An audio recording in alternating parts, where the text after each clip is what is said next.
પહેલા તો તમામ દેશવાસીઓને ઉત્તરાયણ પર્વની શુભકામનાઓ પાઠવું છું। આજે ઉત્તરાયણનો દિવસ છે।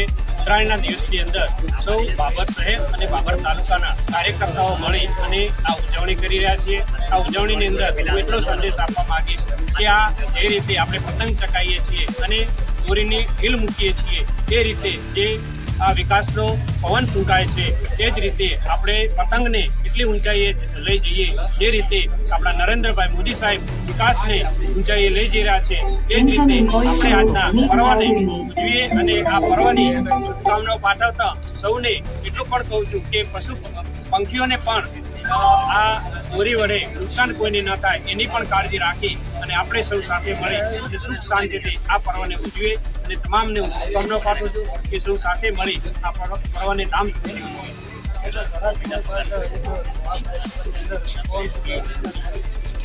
હું આ વિધાનસભાની જનતાને ખૂબ ખૂબ આભાર માનું છું અને અભિનંદન પણ આપું છું કારણ કે આ વિધાનસભાની જનતાએ ખૂબ સારો નિર્ણય કરી અને પેટા ચૂંટણીની અંદર જે કમળ ખીલાયું છે એ કમળ ખીલાઈ અને આ વિસ્તારની કાયાપલટ થવાની છે।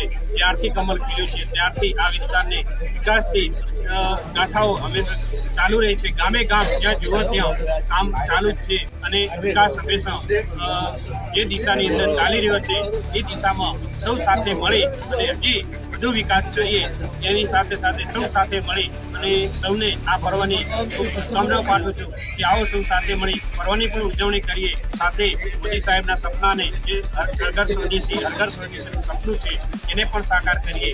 સૌ સાથે મળી આ કાર્યને ખૂબ સારી રીતે ઉજવીએ અને ઉત્તરાયણની બધાને શુભકામનાઓ પાઠવું